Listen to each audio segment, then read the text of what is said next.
August 15, 1944. Dawn was breaking over the eastern coast of Honshu, Japan. The air was heavy with humidity, the kind that clings to your skin and makes every breath feel thick.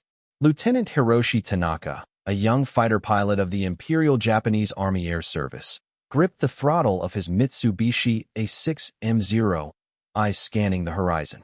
The morning was quiet, too quiet, but in the distance, a line of strange silhouettes cut across the pink clouds. "They're huge and so slow," muttered Tanaka under his breath, sharing a quick, incredulous glance with his wingman, Sergeant Kenisaito. The shapes were unlike anything they'd trained against, massive, silver, and almost gliding in the early light. At first, the pilots laughed. B-29s? They can't even dodge our Zeros, Saito joked, nudging Tanaka with a grin that didn't quite hide his unease. The B-29 Superfortress had made its debut only a year prior, but Japanese pilots had only seen it in photographs or brief reconnaissance flights. It looked ponderous, almost comical compared to the nimble Zeros they were used to. But there was an eerie confidence in the formation's flight, calm, precise, and utterly deliberate. Tanaka felt a twinge of doubt. The planes were enormous, each carrying 4 engines, and their shadows stretched long across the water. By the time the Zeros began their interception run, the first bombs had already fallen.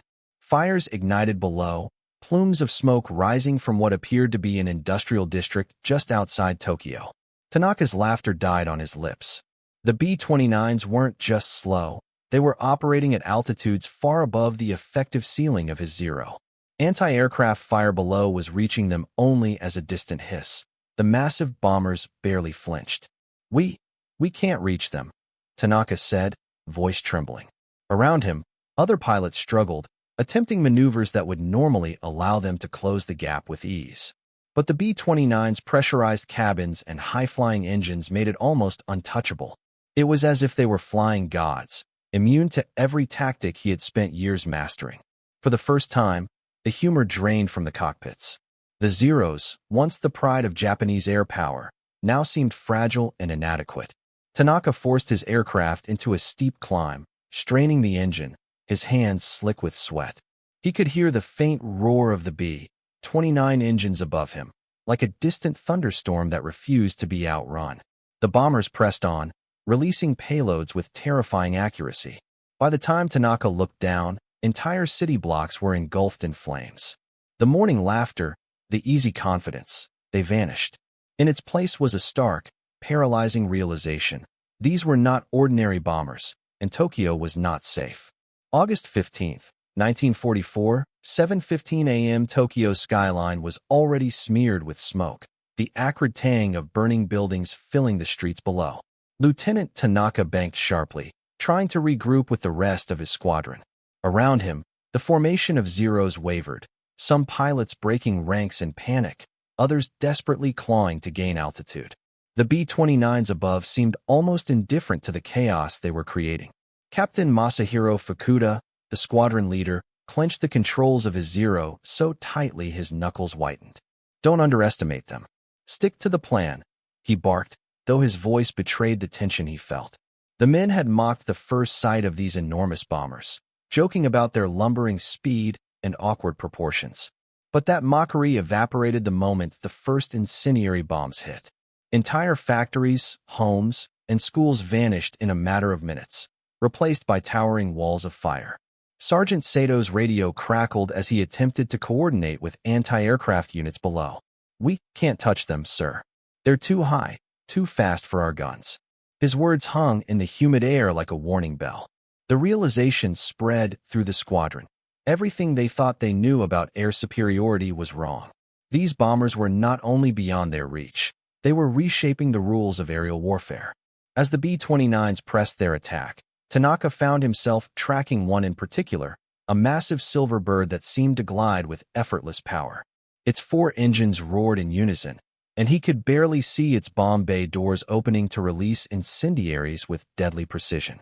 Every bomb that fell lit up the city like a starburst of destruction, and the once confident pilots of the Zeros could only watch in helpless disbelief.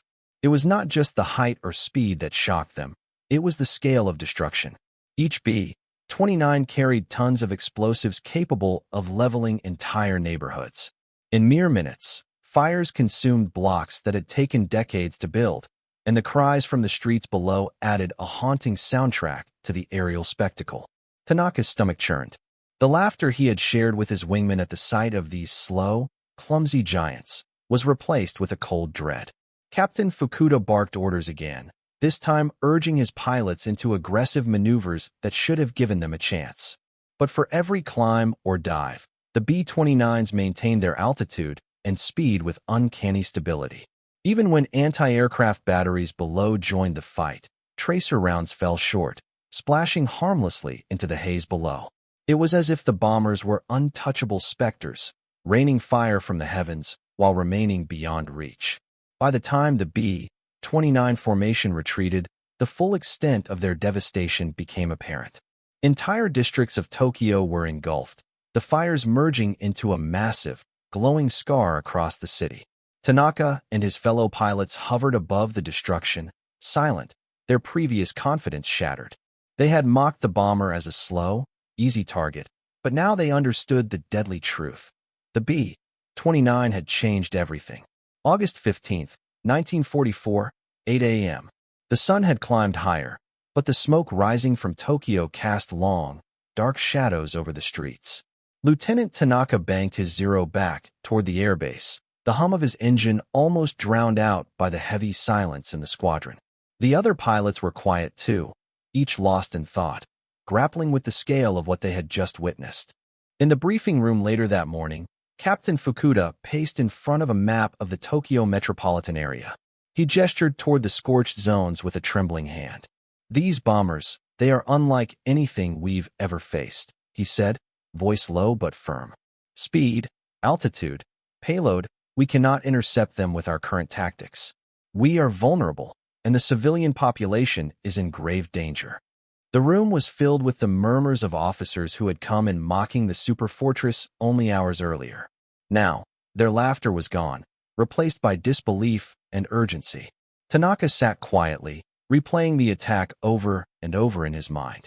He remembered the initial mockery, the joking about the clumsy giants that couldn't possibly threaten them. And yet, here they were, the reality crashing down like the incendiary bombs themselves. The B-29's pressurized cabins allowed crews to operate comfortably at altitudes over 30,000 feet, far above the service ceiling of Zeros and most anti-aircraft artillery. Each plane could carry more than 20,000 pounds of bombs, unleashing devastation that would have taken dozens of smaller aircraft to match. Reports began to filter in from other sectors. Similar raids had been conducted over northern Honshu and key industrial centers, each leaving a trail of fire and panic. The pilots' ridicule was now replaced with fear. They realized that Japan's air defenses, though formidable in the early years of the war, were inadequate against this new threat. The B-29 was not just a bomber. It was a force reshaping the very nature of the Pacific Air War. Tanaka glanced at Saito, who avoided his eyes. "We can't fight them the way we fought before," Saito muttered. "They are invincible from our altitude." The words hung heavy in the room. It was more than a challenge to Japanese pilots. It was a strategic warning. Industrial centers, logistics hubs, and civilian areas were now within the reach of a weapon Japan had no answer for. By the evening, the magnitude of the day's losses was clear. Thousands were homeless, factories reduced to molten steel and ash, and a psychological blow had been dealt to a nation that had long prided itself on its aerial defenses. For Lieutenant Tanaka and his fellow pilots, the lesson was stark. The B-29 was not a plane to be mocked. It was a harbinger of devastation, and the war in the skies over Japan would never be the same. August 16, 1944. The aftermath of the raids still smoldered in Tokyo, but Lieutenant Tanaka and the surviving pilots were already back in the air, part of a desperate effort to adjust tactics against the seemingly untouchable B-29s. The Imperial Japanese Army Air Service convened emergency sessions with commanders and engineers, studying every available report, photograph, and eyewitness account from the previous day's attack. Captain Fukuda stood at the head of a large map strewn with pins marking the bombed locations. "We cannot fight them in the skies where they prefer to fly," he explained, his tone grim. Their altitude gives them safety, their speed gives them time. We must find new strategies, intercept before they reach Japan, or force them lower where our aircraft can engage. The pilots were introduced to a range of new aircraft, including modified Nakajima Ki-44 Tojo fighters with higher service ceilings and improved climb rates. Training shifted focus from dogfighting to high-speed interception, diving from above to reach the bombers before they could release their payloads. But even with these changes, the challenge was monumental. The B-29's defensive gun emplacements, covering nearly every approach, tore through inexperienced pilots attempting attacks. Many Zeros returned with shredded wings, scorched fuselages, or not at all. Tanaka and Saito began their first new sorties under these revised tactics. Clouds choked the skies, and the roar of engines filled the air like a mechanical storm. Tanaka's heart raced as he dove through a thick bank of cloud, hoping to catch one of the silver giants before it reached the industrial heart of Tokyo. The bomber appeared suddenly, almost floating on the wind currents, oblivious to the chaos below. The encounter was brutal. Tanaka fired a short burst from his 20mm cannon, sparks bouncing harmlessly off the B-29's aluminum skin. Bullets tore through the plane's trailing edge, and for a brief moment, he thought he might have an effect. But the bomber continued its steady course, releasing bombs with deadly precision over the city below. Each incendiary hit ignited new fires, and the streets became a chaotic mosaic of smoke, fire, and fleeing civilians. Returning to base, Tanaka's hands shook on the throttle. Saito climbed beside him, silent, both men carrying the heavy realization that even their revised tactics were only partially effective. The pilots were learning, adapting, but the B-29 had forced them into a reactionary war, one where survival depended on constant innovation and courage under fire. The bombers had not only destroyed buildings, they had shattered the pilots' confidence in the sky. The mockery of the first encounter had vanished entirely. What had been laughed at as slow, cumbersome planes had become symbols of unstoppable destruction. Tanaka understood now that the Superfortress was not just another enemy aircraft. It was a new era of warfare, a technological juggernaut demanding respect, strategy, and above all, survival. March 9, 1945. Night had fallen over Tokyo, but the city was far from dark. The B-29s of the 509th Composite Group roared over the metropolis, their engines a low, ominous drone that seemed to vibrate through the very streets below. Lieutenant Tanaka and his fellow pilots scrambled into the sky, tense and exhausted from months of fruitless interceptions. The air smelled of smoke and burning timber, thick enough to choke as the fires from previous raids continued to rage.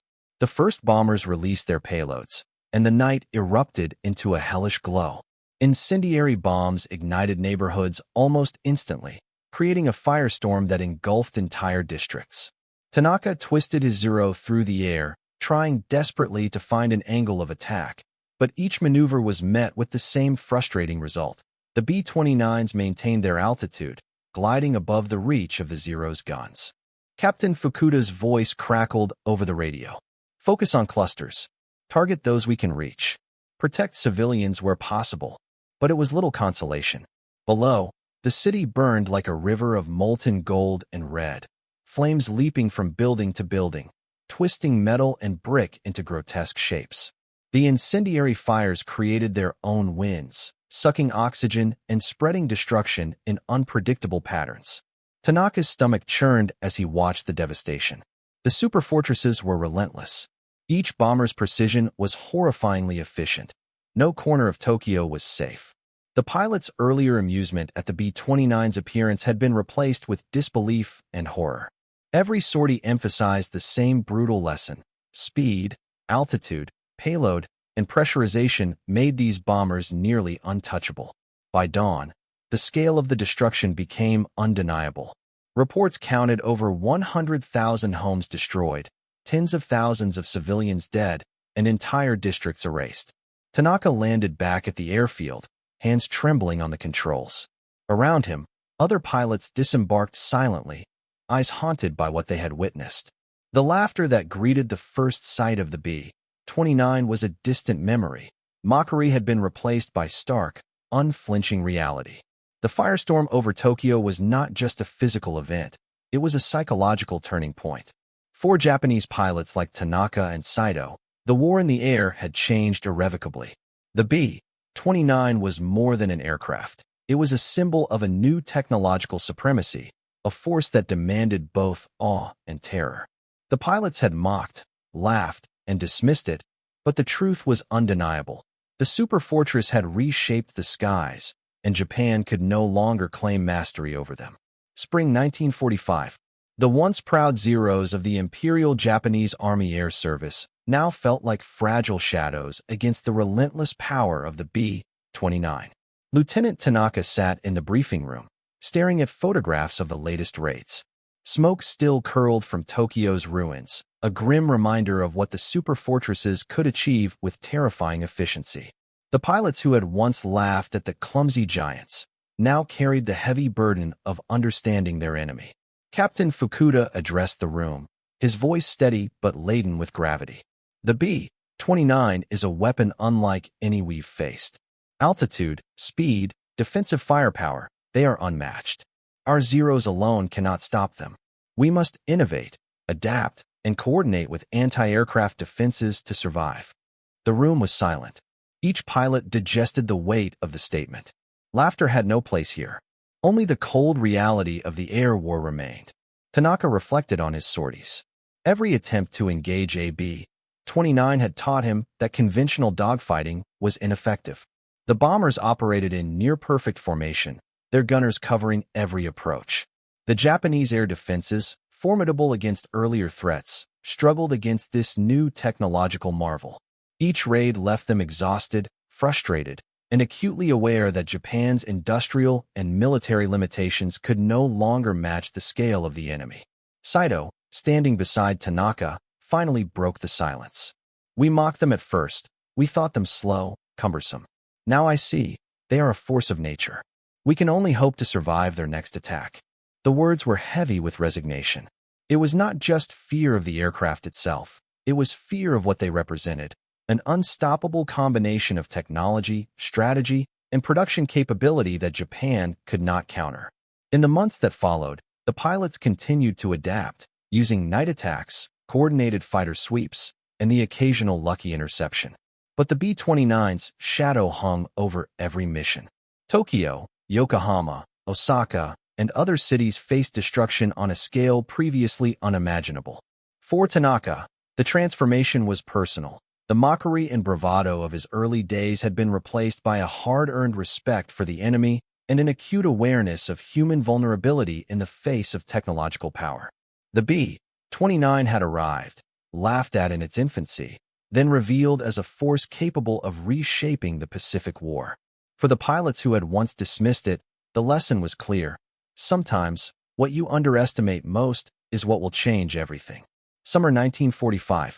Tokyo and much of Japan had been transformed into a landscape of fire, rubble, and despair. Lieutenant Tanaka, now a seasoned pilot hardened by months of B-29 raids, stared out over the smoldering city from the cockpit of his Zero. The fires still burned, a grim reminder of the destruction unleashed from above. He thought back to the first time he and his comrades had laughed at the slow, awkward bombers, and a cold shiver ran down his spine. The mockery seemed like a distant memory from another life, replaced by the stark reality of survival and adaptation. The B-29 had not only reshaped the air war, it had rewritten strategy, production, and morale. Japan's military leaders scrambled to develop countermeasures, jet-assisted interceptors, higher performance fighters, and even desperate kamikaze tactics. Yet, each innovation was a reaction, a step taken after the fact, while the B-29 crews continued to operate with relentless efficiency. The sheer scale of production, training, and logistics behind each bomber highlighted a gulf between the industrial might of the United States and the straining Japanese war machine. Tanaka flew another mission that day, joining a small group of Zeros attempting to intercept a formation of B-29s approaching the outskirts of Osaka. The sky was a tapestry of smoke and dawn light, and the distant drone of the bombers was unmistakable. He tightened his grip on the controls, muscles tense, fully aware of the odds. The attacks were as devastating as ever. but he also noticed small signs of progress. Evasive maneuvers were slightly more effective, coordination with anti-aircraft units was improving, and pilots were learning to anticipate the bomber's patterns.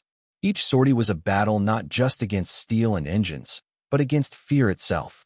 By the end of the war, the story of the B-29 had become legendary among Japanese pilots. The aircraft that had once seemed laughably slow had proven to be nearly untouchable, reshaping tactics and morale. Tanaka survived the war, carrying with him a deep understanding of how technology could redefine conflict. The memory of that first raid, the laughter, the disbelief, the fires over Tokyo, remained vivid, a reminder of how quickly the rules of war can change. For the pilots of the Imperial Japanese Army and Navy, the B-29 was more than a bomber. It was a symbol of an unstoppable force, an enduring testament to the power of innovation, and a lesson in humility for all who underestimated it. The war had taught them, in the harshest terms, that mockery can quickly turn to shock, and that in the skies above Japan, nothing would ever be the same again.